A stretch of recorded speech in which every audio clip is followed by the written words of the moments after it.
2018 оны 10 сарын 14-ны өдөр гэртээ байж хахад бол ойролцоогоор 20 цаг 30 минутын манай энэ гачуут Баянцэтгэн цагдаагийн 3 дугаар хэлтсний ерөнхий жижиг дээр 102-оор бол дуудлага орж ирсэн байгаа. Нэг хүүхэд маань одоо хөлн гэмтэлтэй уулан төрсөн байна гэсэн мэдээлэл ирээд тэгээд манай дарга нар ярилцж байгаа түргэн авсан байгаа. Тэгээд бид эдийг намаа гэрт байхад бол 21 цаг 10 минутанд түргэн аваад бид эд Баянцэтгэн 11 дугаар урах нарангийн ойролцоо хойдлын амны ууланд одоо яаралтай бэлэн цуглар гэдэг нэрэнд очсны дагуу бол 4 хүүхэд бол 2 уулд аваад гол руу гарсан байдаг.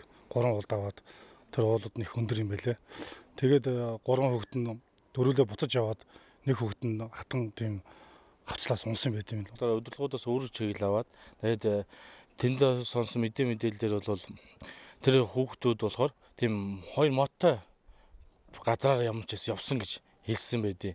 Тэгээд бид нэр одоо өчигдрийн зүгээр яг энэ хой зүгээрээ тэр өндөр 2-3 уулд аваад тэндээсээ тэр 2 модтой газар олж авсан. Тэгэхээр энэ хүүхд бол ямнаас эрүүл мэндэнд зүгээр байгаасаа гэдэг зовнилын үед бол бид нар бол тухайн нөхцөл байдалд харанхуй шүн гарч идэг ин гэрэлд бол уулын үхсүүр огцом урууд бол явж ажилласан. Явж ажиллаад явж байхад бол яг тэр уулын үхс төр бол доошоо буух боломжгүй тийм их сад жалгатай доороо тийм хангаж жалгатай тийм газар байсан. Тэр уулын уруу дахиж уруудаж явж байгаад тэндээс тэр яг тийм юм хасахтай хавцалтай тийм газрыг олж авсан. Тэгээд ийшээ ингээд харахад бол бид нар өөрсдөө ингээд буугаад үзэхгүй гэжсэн боловч ерөөсөө үзэх ямар ч юм болцоо байхгүй байгаад тэгээд бид гурав хоорондоо ярилцаа мэгмэр Мөнхбаатар бид гурав хоорондоо ярилцж байгаа. За ямар ч гэсэн энэ нэг доошо голынхаа ерөөний хавцал руу орох замыг хайж олё хэдүүлээ.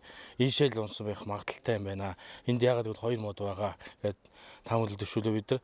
Тэр уулаас буцаж буугаад тойроод голын эргээрээ бид нар явж очиж одоо ахлах төслөгч Наранбаатар, тэслэгч Мөнхбаатар гээд нарын хамт бид гурав явж бол очиж тэр тухайн самлалтыг хийж бол цаашаа явж эцсийн хүртэл хэдүүлээ явна. Ямар ч хэлээс энэ лүү унсан бол энэ хүүхдийг олох ёстой юм шүү. Олохдоо бид нар амьд байглах ёстой юм шүү гэдэг өстой сэтгэлээрээ бид нар бол явж ажилласан. Манай цагдаагийн албаагч онцгой байдлынхаа. Хүүхд олдохдоо одоо хатан завсар одоо энэ уулын ингэрээр ингээд явж итэл бол яг ингээд дээрээсээ ингээд хатан их цагаар унаад тэгээд нэг модон дээр тогтсон байдалтай байсан. Тэр нь одоо мод байгааг бол бас доошоо унах боломжтой байсан. Хэрвээ тэр мод байгаагүй унсан бол тэр хүүхд бас одоо амьд байх үгүйг нь бид сайн мэдэхгүй байна. Тэр модонд ингээд өргөлдөж байгаа тэр мод байсан тул та ингээд тогтож байсан. Тэгээд тэрэн дээр нь бас нөгөө цуг явсан 3 хүүхдүүд нь осох гүчгүй гэдэг байдлаар нэг адайл одоо нөгөө шил хатууд хүмүүсийн адайл дээр нь тавьсан байдалтай байсан.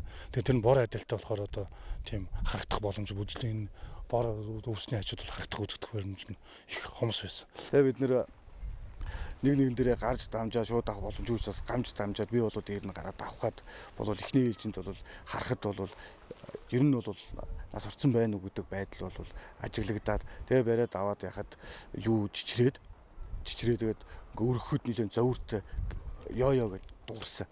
Тэр үед бид нар бол ерөөсөө л ганцхан хүүхэд ямар ч аймнаас нэрстэйг амьд байна гэдэг үгээр маш их баярлаад өөр ирэхгүй бол тэр хүүхдийг үнсэж байгаа. Тэгээд энэ буцаад нөгөө 5-6 км газар нөгөө хүүхдэд тэрвэрэл явсан да. Тэгээд Баянзүрхийн товчооны зам дээр тэр 103 эмнэлгийн байгууллага дуудсан байсан. Бид хэд тэрвэрж явж байгаа. Тэгээд замдаа нэг онцгойгийн машинтай тарлаа тэнд нь суугаад тэгээд ямар ч гэсэн тэр хөглөөд өгсөн. Ямар ч 5-6 км газар хүүхдийг өргөж явсан.